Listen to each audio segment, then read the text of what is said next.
Halo guys, apa kabar kalian? Semoga kalian selalu sehat dan selalu dalam lindungan Tuhan. Bujai 2015 adalah film aksi romantis yang diperankan oleh Vishal sebagai Vasudevan alias Vasu dan Shruti Hassan sebagai Divya. Film ini menceritakan tentang Vasu, anak konglomerat yang diusir ibunya karena difitnah sepupunya sendiri, namun hidup sendiri menyebabkan dia diincar pembunuh bayaran. Bagaimana itu terjadi? Tanpa basa-basi lagi, inilah alur ceritanya. Dalam perjalanan, seorang kepala anggota parlemen beserta bodyguardnya dijebak dan dibantai pembunuh bayaran sampai habis. Mereka adalah anak buah seorang kurator candi perumal bernama Tandavan. Tandavan juga seorang pemilik perusahaan peminjam uang alias bank plecit. Dia memiliki anak buah kepercayaan yang terdiri dari 3 lapis. Tandavan juga mempekerjakan orang-orang miskin dari Bihar di pabrik dan menghasilkan banyak uang. Anak buahnya mencari Vasu karena Vasu melakukan bisnis di Avinas Pasar dan bersaing dengan Tandavan sebagai bank plecit di Kombator.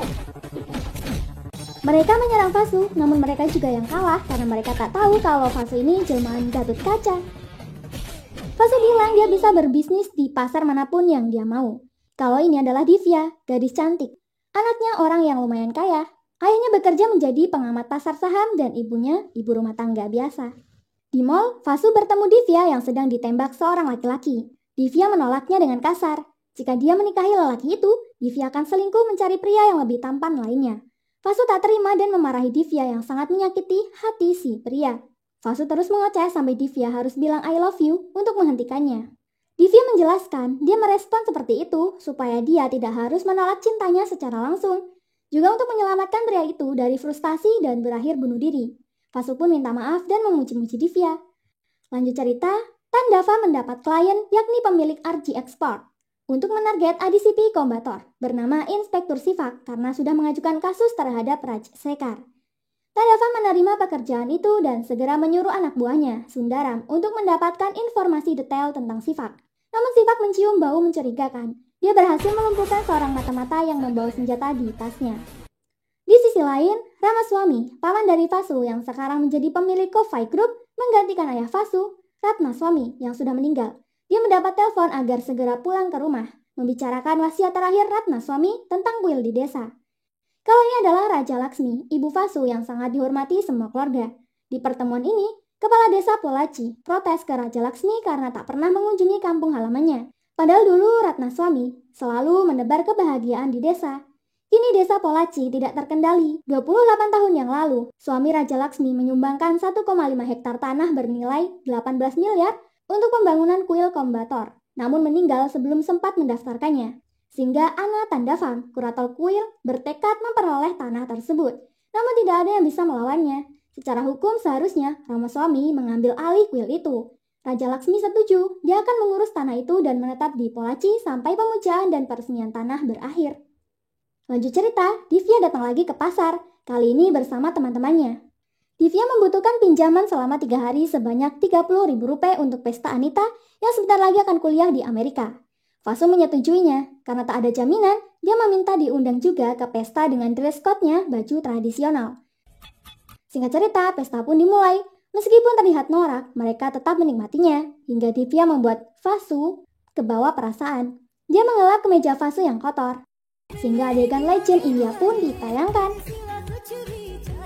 Di saat yang sama, Tandavan sudah tahu semua informasi tentang Sivak. Dia mengunjungi kafe di kompleks 2 kali sebulan pada hari Sabtu untuk menonton bioskop dengan istrinya.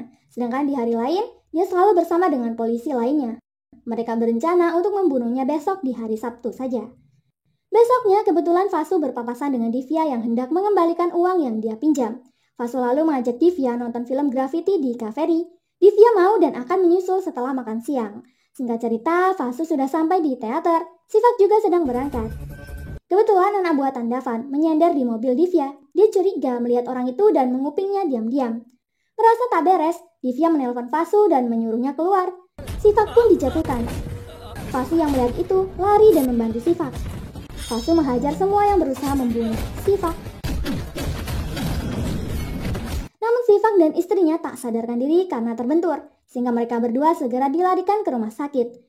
4 dari pelaku yang bekerja di Bihar sudah ditangkap. Namun Sifak dan istrinya ingin bertemu dengan Vasu. Sayangnya Vasu sudah pergi. Di saat yang sama, Tandavan sangat marah karena baru kali ini targetnya gagal dibunuh dan menyuruh anak buahnya segera mencari Vasu.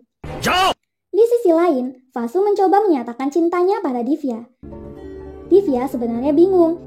Namun dia ngasal menjawab bahwa dia mencintainya juga, tapi dia akan pergi jika bertemu yang lebih baik dari Vasu. Divya juga menyinggung status Vasu karena status bagi Divya sangatlah penting. Pernyataan itu membuat Vasu kecewa dan pergi. Ramya protes, mengapa Divya berbicara seperti itu? Divya marah karena dia menganggap Vasu hanya teman baik saja.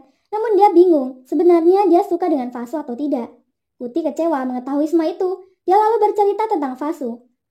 Vasu adalah anak tertua dari Kofai Group Company yang jelas kaya raya.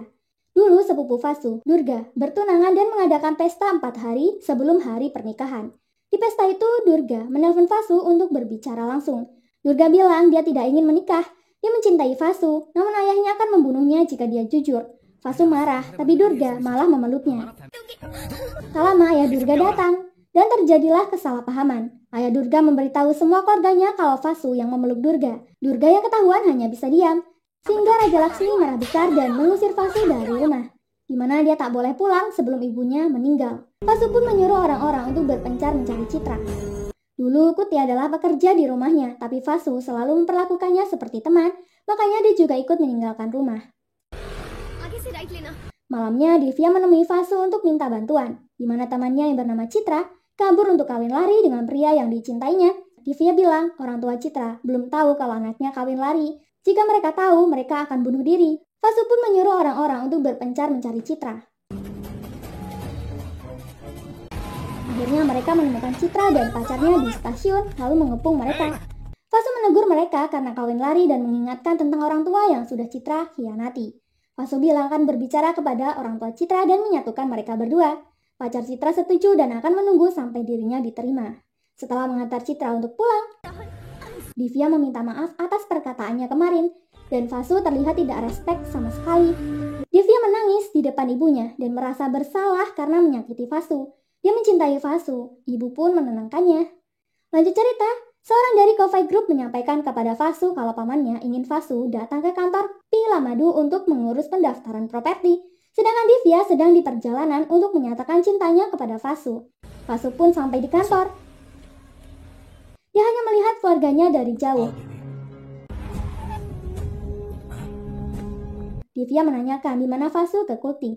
Kuti bilang padanya kalau Vasu sedang tak bisa ditemui. Kuti memberitahu Divya tentang semua anggota keluarga Vasu, tentang perusahaan Kofai Group dan status sebenarnya. Divya pun jadi insecure. Vasu dan keluarga lainnya menandatangani dokumen tersebut. Sedangkan Tandavan naik darah karena gagal merebut properti besar itu. Dia ke kuil dan menghajar pengurus kuil, lalu mengusir mereka dari desa. Lanjut cerita, Citra mendatangi Vasu. Dia menjelaskan sebenarnya Divya ingin menyatakan cintanya. Namun setelah tahu status Vasu, dia pulang dan merasa sangat bersalah. Vasu pun langsung berangkat ke rumah Divya. Saat bertemu, Divya minta maaf sudah pernah menyakiti perasaan Vasu. Ini dia pun malu karena statusnya tak sebanding dengan Vasu. Vasu menjelaskan, sekarang dia sudah mandiri. Dia hanya punya saldo bank yang jujur, mobilnya pembelian sendiri dan Divya sebagai kekasihnya. Vasu bersumpah atas nama ibunya kalau dia tidak akan pernah menyakiti Divya. Divya pun senang. Lalu Vasu menggendongnya ke dalam mobil. Lalu membawanya keluar untuk meresmikan kalau mereka berdua sudah berpacaran. I love you! Lanjut cerita, saat sedang makan malam dan minum di luar, Vasu didatangi anak buah Tandavan. Tanpa banyak basa-basi, Vasu langsung menghajarnya. Mereka pun mundur karena polisi sudah ditelepon. Di saat yang sama, akhirnya Durga datang ke rumah Raja Laksmi. Dia bersumpah demi anaknya, mengakui dosanya bahwa dulu bukanlah kesalahan Vasu. Durga sendiri yang memanggil Vasu dan memeluknya. Durga merasa sangat bersalah dan segera pergi. Raja Laksmi syok. Dia menyesali semua yang dilakukan terhadap Vasu. Di sisi lain, Tandava memiliki rencana untuk menjatuhkan kehormatan keluarga Kofai Group agar tidak berkenan lagi mengunjungi desa kelahirannya. Sedangkan Ramaswamy telah dinominasikan sebagai kurator candi oleh warga-warga desa. Tiba-tiba anak buah Tandavam menampar Ramaswamy, tapi Tandavam pura-pura membela Ramaswamy seperti bukan dia yang memerintahkan hal tersebut. Karena kejadian memalukan tersebut, keluarga berunding untuk melibatkan polisi. Raja Laksmi pun menelpon Vasu. Halo. Vasu tak menyangka, tapi dia disuruh segera datang ke rumah leluhur.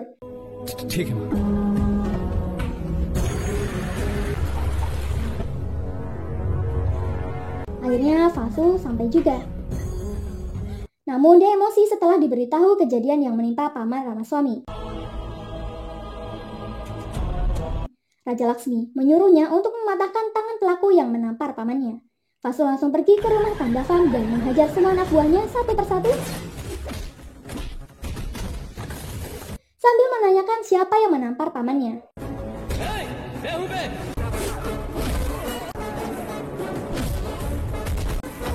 Pertarungan satu lawan banyak pun terjadi. Vasu memukul yang menampar pamannya dengan lampu taman berkali-kali dan mematahkan lengannya. Tandavam datang membawa cerulit, namun Vasu berhasil menarik Dotina dan mengalahkannya. Vasu meluapkan emosinya. Dia menyatakan dengan lantang kalau keluarganya tidak akan pergi dari desa kelahirannya.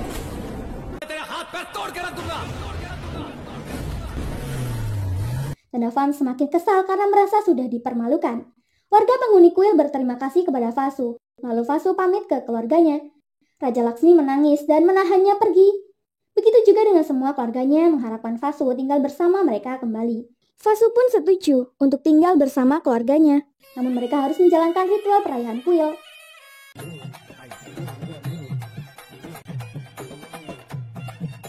Ternyata Divya menyusul Vasu. Vasu tak ingin keluarganya melihat Divya. Jadi dia menemuinya untuk berduaan.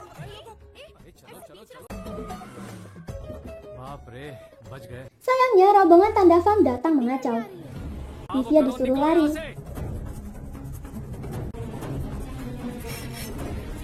Tak lama, Vasu juga kabur. Adegan kejar-kejaran pun terjadi.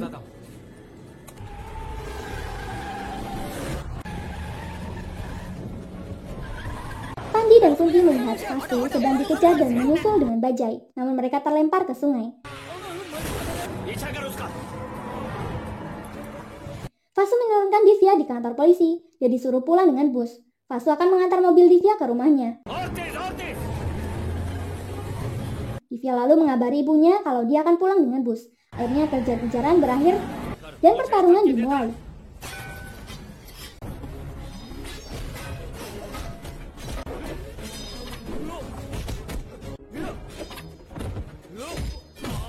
Pertarungan mereka menjadi tontonan publik. Divya merekamnya dari bus dan mengirimnya ke Ramya.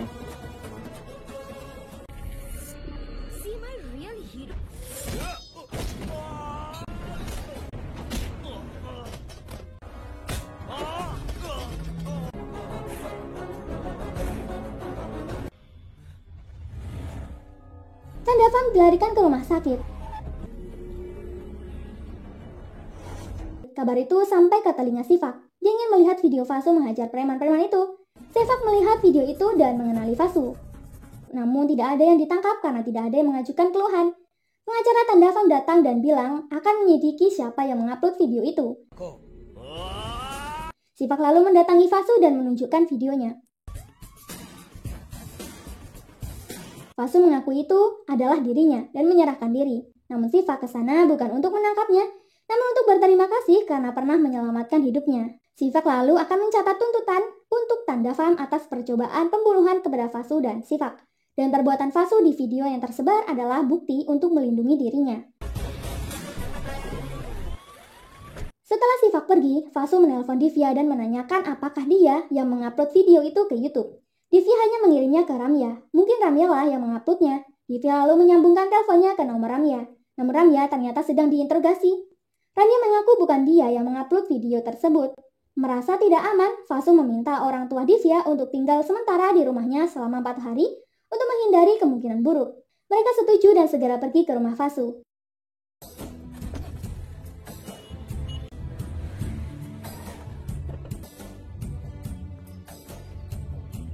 Di sisi lain, Sifak mendatangi Tanda Fam di rumah sakit untuk menanyakan motif di balik percobaan pembunuhan Fasu. Tanda Fam mengira Sifak disuap keluarga Fasu, namun Sifak menegaskan untuk tidak mengganggu Fasu. Dia akan melindungi Fasu bagaimanapun caranya, karena bukan suap yang dia terima dari Fasu, namun hidup yang Fasu selamatkan untuknya.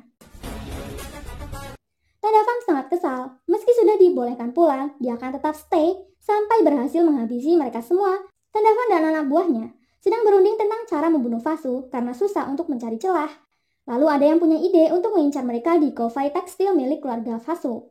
Sudah ada koneksi di sana. Mutufel, seorang security, akan membantu menyelundupkan anak buah yang menyamar sebagai pekerja.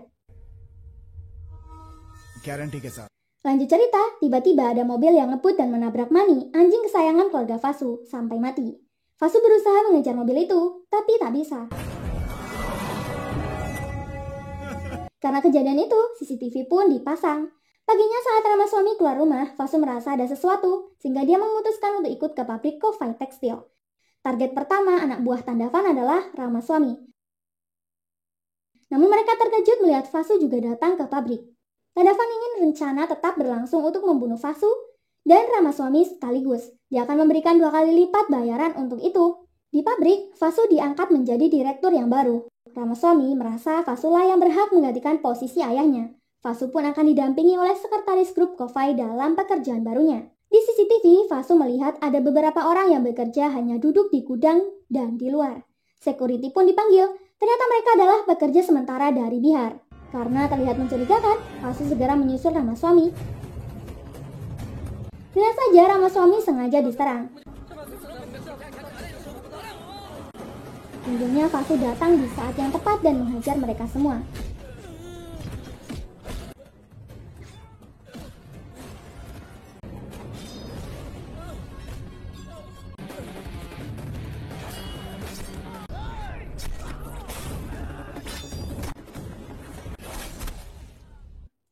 Fasu lalu mendatangi Tanda Fam di rumah sakit.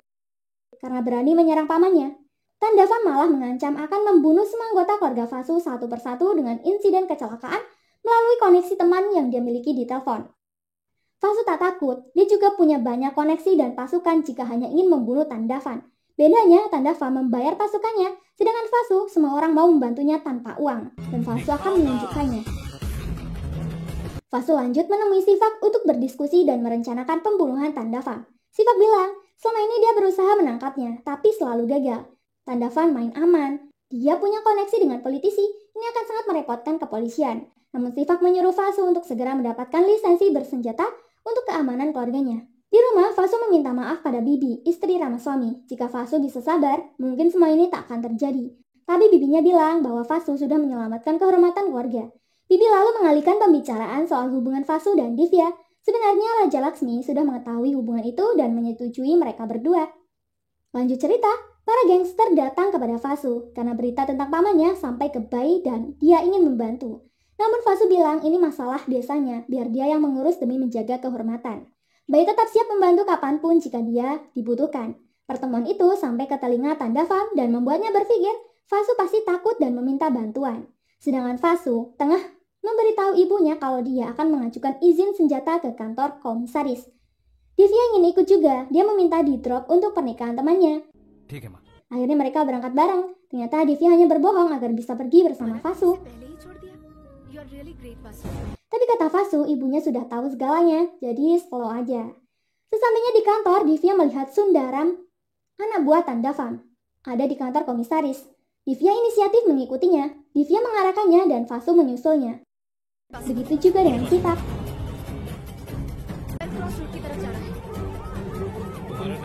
Divya terus mengikutinya sehingga akhirnya Sundaram terjebak. Dia berusaha mengejar Divya, namun polisi mencegahnya. Sundaram kabur membuang teleponnya, namun tetap tertangkap.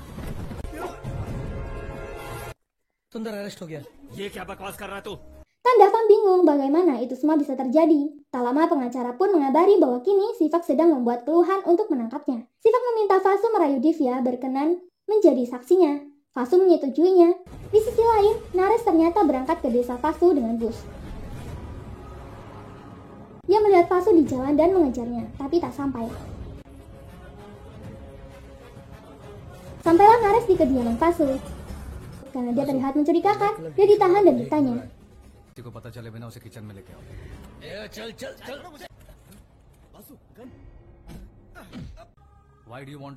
Ternyata Nares datang ke sana hanya untuk meminta bantuan Fasu segera membunuh Tandavan. Dulu Tandavan bekerja sebagai pembunuh bayaran terbesar di Patna yang bekerja untuk Rai. Dulu ayah Nares adalah kolektor di Patna dan dia musuh terbesar Rai. Ayahnya menjadi target dan dibunuh di depan publik. Makanya Nares dendam dan ingin membunuh Tandavan. Namun Fasu menasihati Nares untuk tidak perlu bertarung, dia yang akan mengurus semuanya. Akhirnya dipulangkan kembali. Fasu menyimpan pistol Nares. Dia memutuskan akan menghabisi Tandavan sendirian. Jika ia tak melakukannya, ia tak bisa hidup tenang. Keluarganya pasti akan selalu dalam bahaya. Setelah penghormatan kuil baru, dia akan menangani Tandavan. Di sisi lain, Tandavan hendak kabur ke Bangalore. Namun, Sifak tetap mengingatkan Fasu agar keluarganya selalu berhati-hati. Fasu dan Sifak benar-benar bersiaga untuk melindungi keluarga. Ibu dan keluarga sepuh lainnya sudah sampai di pemujaan. Namun dalam perjalanan, rombongan yang mengawal Divya diserang. Fasu segera menolong, begitu juga dengan Sifak. Divya, Susila, dan anak-anak ke hutan untuk berlindung. Ini hanyalah pengalihan fokus Fasu untuk ibunya.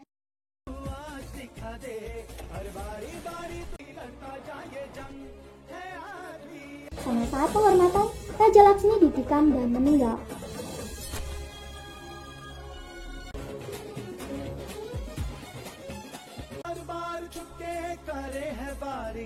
Di sisi lain, dengan bantuan helikopter, Divya dan rombongan pun akhirnya ditemukan.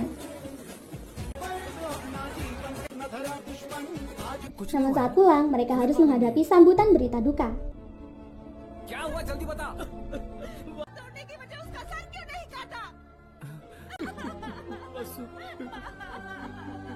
Di saat yang sama, Sifak berhasil melacak lokasi Tandavan. Dia ada di Patna.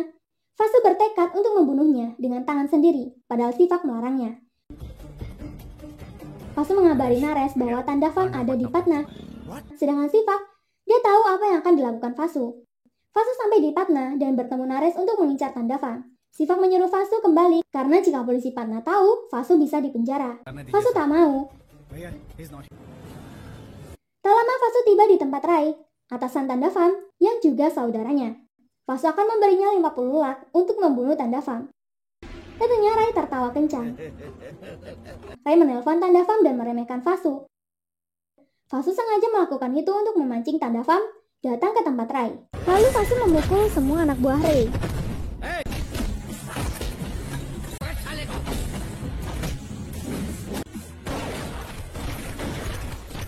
Saat Tandavan sudah sampai, Rai sudah diikat di mobil.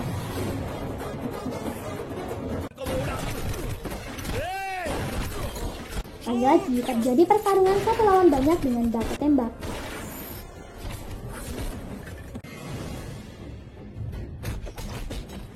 Fasu akhirnya menghajar Tandavan habis-habisan. Lalu Sifak yang baru saja sampai di Patna menelpon Fasu agar tidak melakukan apa-apa. Tapi Fasu tetap menghabisi Tandavan sampai meninggal.